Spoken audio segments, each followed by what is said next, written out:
Today's episode has been brought to you by Schedulicity. And also by the Conscious Marketing for Yoga Teachers Workshop with Tristan Katz. Connected Yoga Teachers, if you are wanting to learn more about aligning your marketing with your yoga, this is the workshop to sign up for. I am going to be learning right alongside you from Tristan. They are amazing at the work that they do in this world. And also, we have scholarships for anyone who needs one. So to attend live or check out the on-demand replay, visit theconnectedyogateacher.com and look under trainings and events. Hello and welcome to the Connected Yoga Teacher podcast. I'm your host, Shannon Crow. I use she, her pronouns, and a random fact about me. My very first car was a Ford Escort. It was tan color, and wow, I absolutely loved that car, probably because of the freedom it gave me. My dad actually bought the car for me so that I could drive to college. Everything else was up to me in terms of expenses, but that $1,000 that he gave me for that car was money well spent. I think that car lasted me for 3 years. It was definitely over 2 years, and it barely lasted for 3. I learned a lot about engine troubles with that little car, and at one point I remember learning how to pour gas down the carburetor when the car would quit on the side of the road. I do not suggest doing this now. I really don't know that much about cars, but someone told me that would get me going, and it did work in a pinch. I would love to hear from you, Connected Yoga Teachers. What was your first vehicle, and what do you remember about it? If you want to send me a voice message, I love those. You can over at the connectedyogateacher.com website, and you'll see the button on the right-hand side. Let's dive into today's podcast. I'm also a mom of 3, a yoga teacher, podcaster, and the founder of Pelvic Health Professionals. And this podcast was created for you so that each and every week you are connected to the information and inspiration that will support you as you build your unique yoga business. Today is step 4 in our 5 steps to effective content mini-series. And if you have been following along, we are on the home stretch now. Anytime you are feeling stuck about what to say or where to communicate with new or existing yoga students, use these 5 steps. They're meant to be repeated.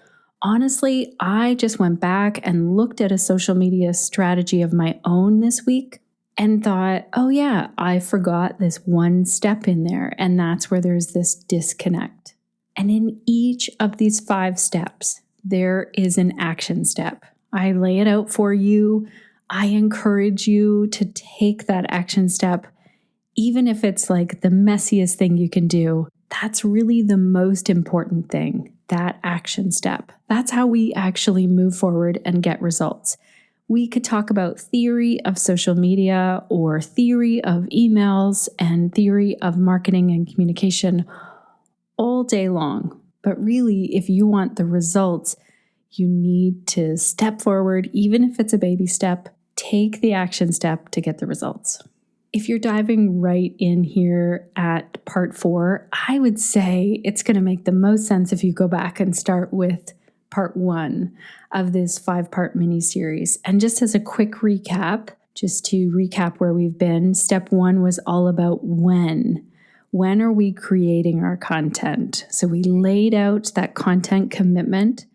Then in step 2, we talked about why. Why are we doing this content in the first place? And to really outline the goals of why.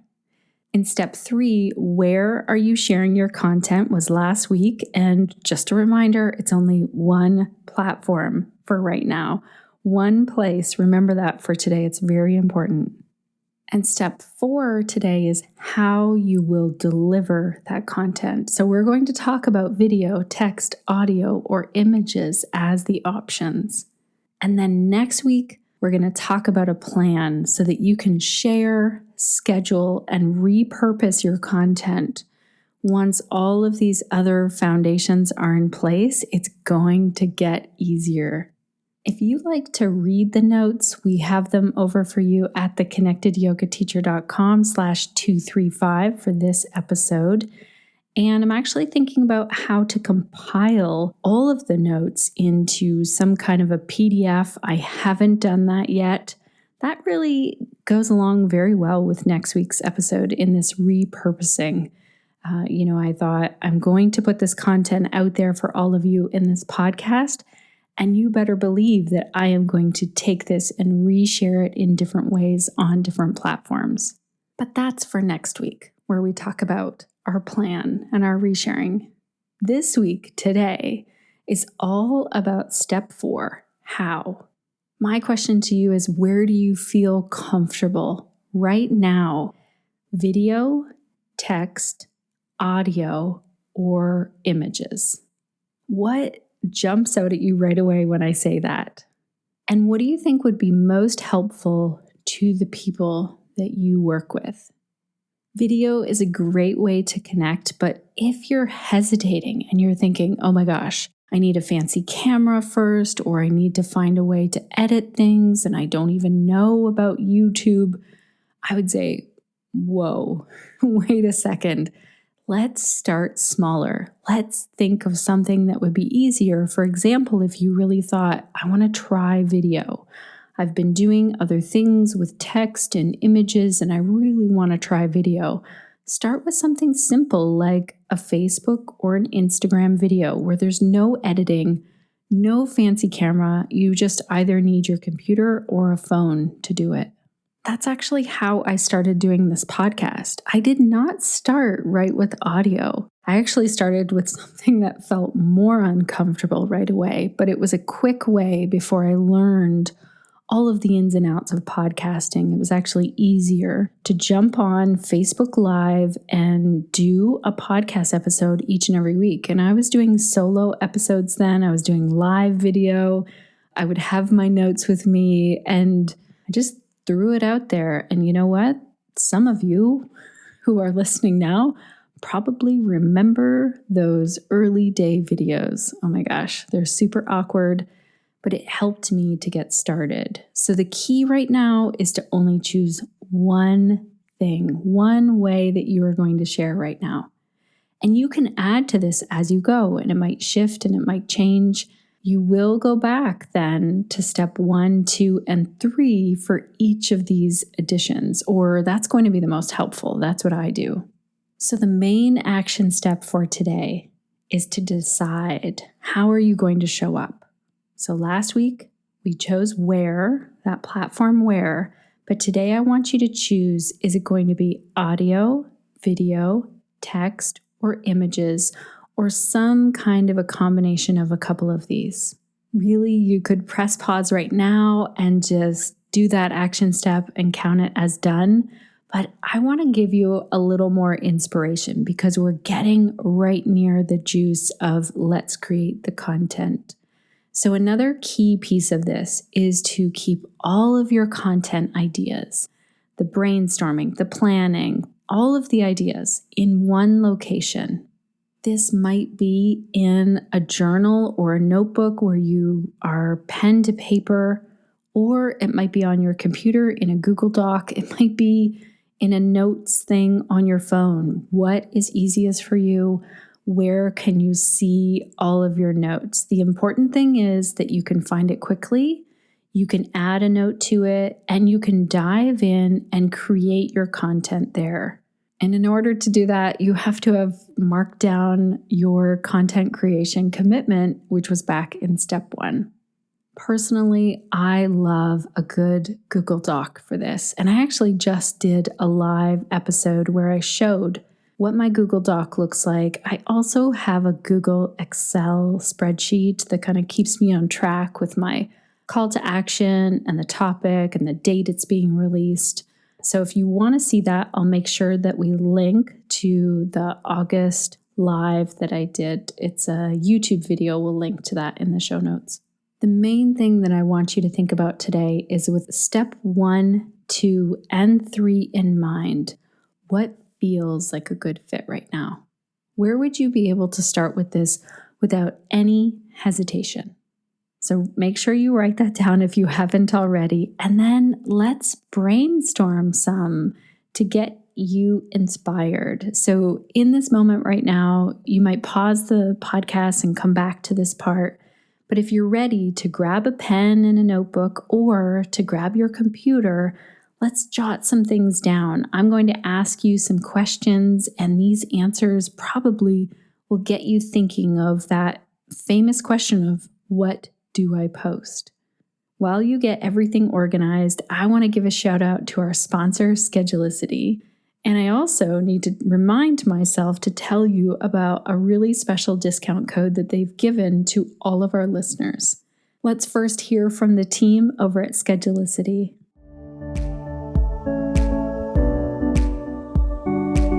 Hey Connected Yoga teachers, this is Shayna with the Schedulicity Hot Tip of the Week. Schedulicity and Instagram work together in perfect harmony for your yoga business. You can connect your Instagram account with your Schedulicity business listing and automatically filter your images using a hashtag specific to your business. You can also connect your Schedulicity account with your Instagram business account to add a book button to your Instagram profile and posts. Catch the whims of your Instagram followers when they're the most inspired by your social media content.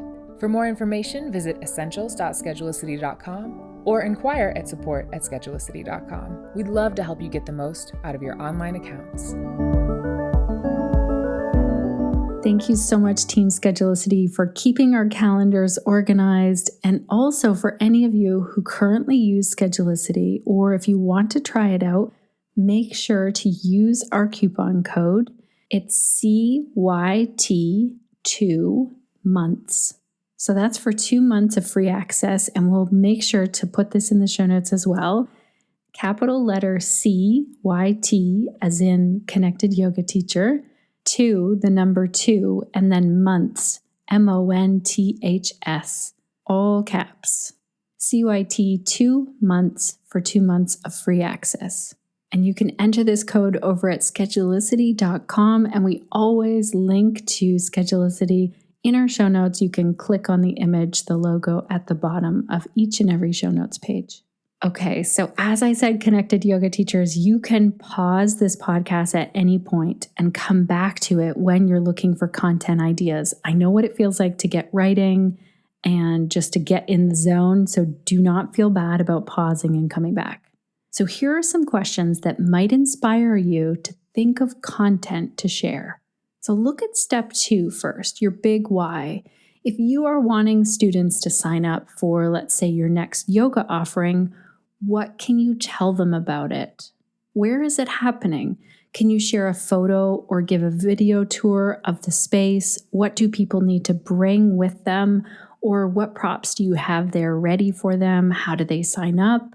What do they need to know before the class or workshop? What are some common questions that newbie students ask you when they go to sign up for something like this? And can you answer those in your content? Really get into how intimidating it can feel to go to a new place, to go sign up for a new class with complete strangers. And for some of you, those are online classes, so you might show your students what it's like when they join a Zoom class and what they can expect. Answer as many questions as you can. These are the questions and kind of unknowns that hold students back sometimes for signing up for something. Give all of the details of your offering in your next communication if you have not done this before. So remember, people need to be invited in order to sign up. Another question, are there any yoga resources that you are loving right now? Books, articles, props, videos. What would you say to a yoga student in person if you wanted to tell them about this really new and cool thing? And how can you do that then in your content?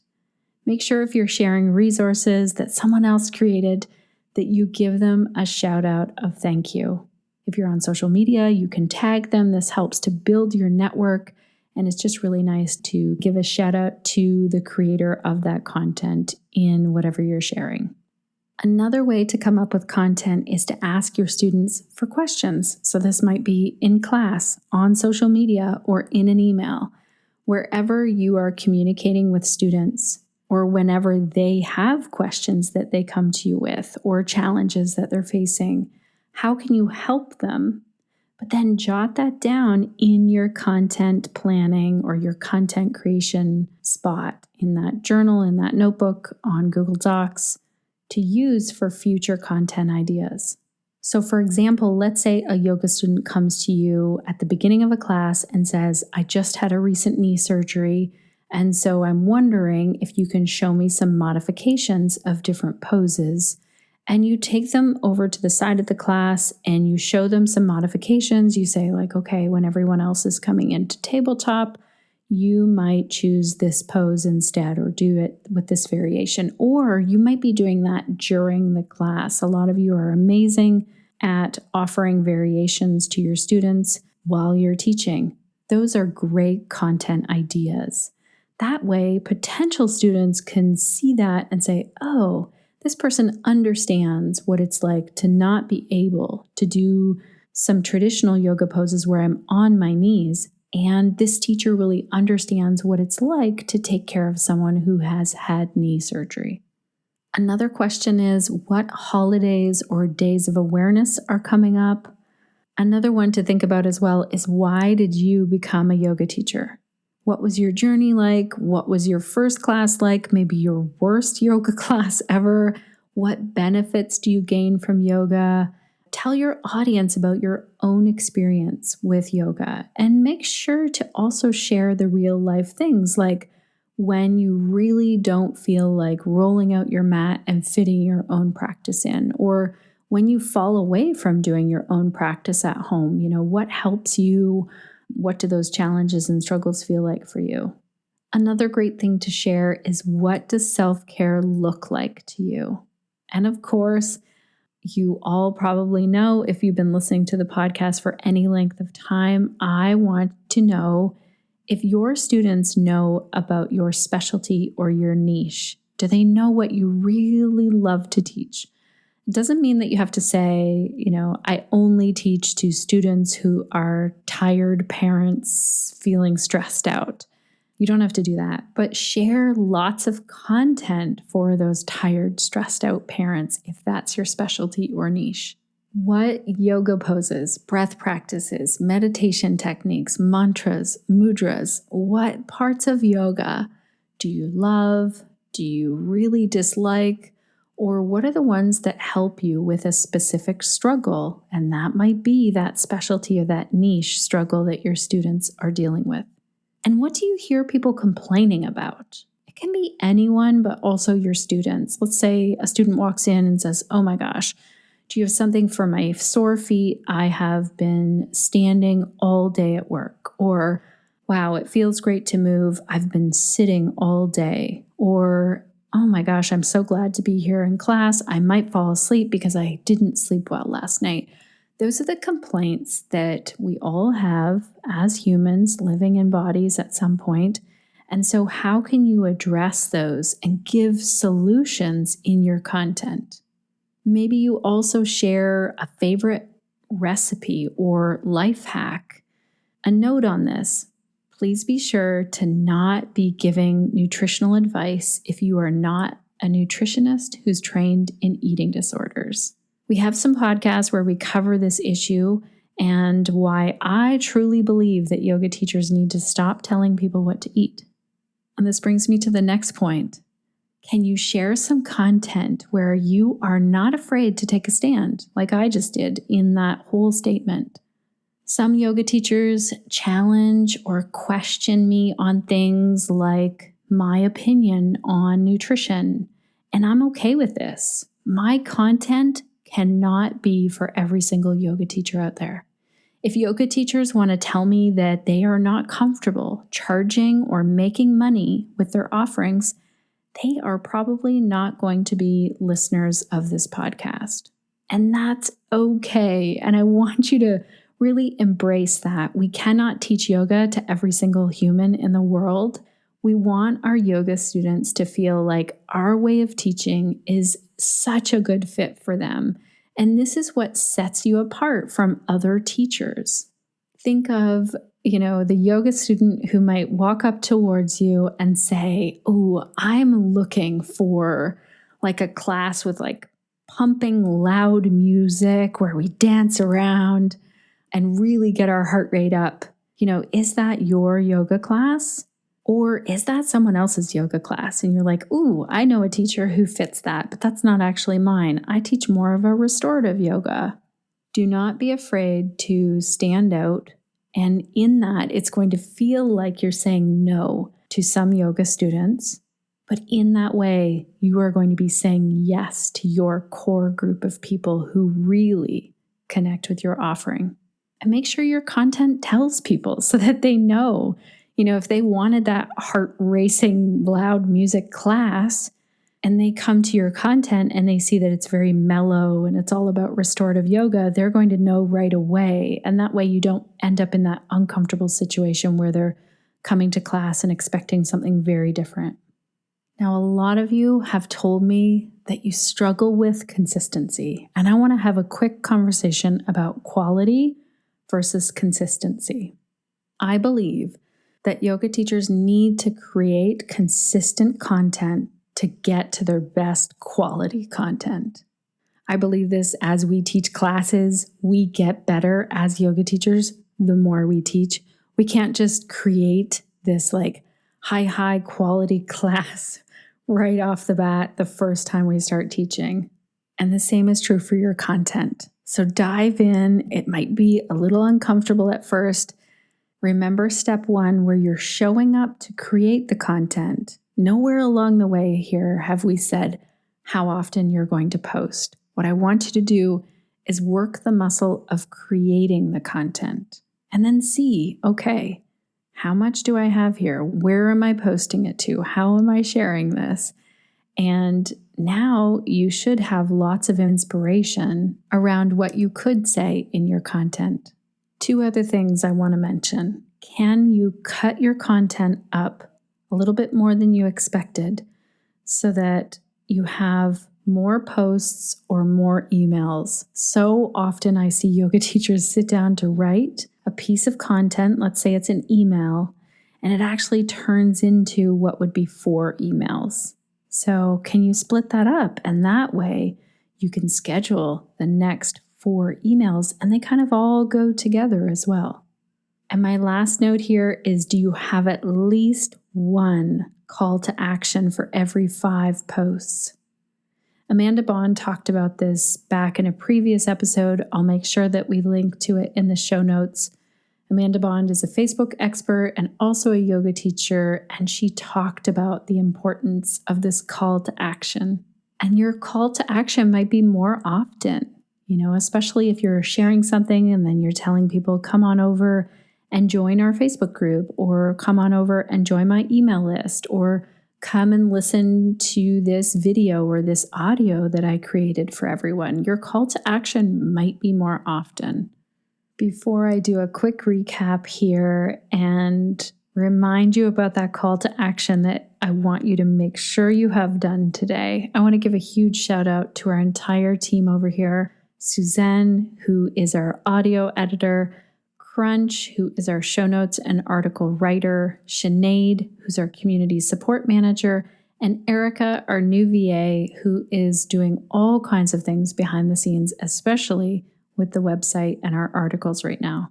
And thank you to you, because you are still listening here all the way to the end. And I'm just so grateful, because I know that you have a lot of things to do and a lot of ways that you could be spending your time. So thank you so much for making this investment into your content strategy. And remember, your only action step today is to write down how you're going to share your content. All of the other stuff was bonus. Choose either video, audio, text, images, or a couple of those that go together nicely. And add this to step 1, 2, 3, so that you can really have this visual at a glance. Step 1, when you're going to be creating your content. Step 2, why you're doing this. Step 3, where you're sharing your content. And now step 4, how you're going to deliver this. And then we'll meet back here next week for our last and final step 5. That's our plan, where we share, schedule, and repurpose our content. And if you have any questions or if you want to share your wins, please don't hesitate to leave a voice message. That's on our website at theconnectedyogateacher.com or post in the Connected Yoga Teacher Facebook group. And as I sign off, I want to know what you will be doing this week to stay connected to yourself, your yoga practice, and to your community so that you can share the yoga that lights you up. Then jot that down as a content idea. See, your content is everywhere once you start looking for it.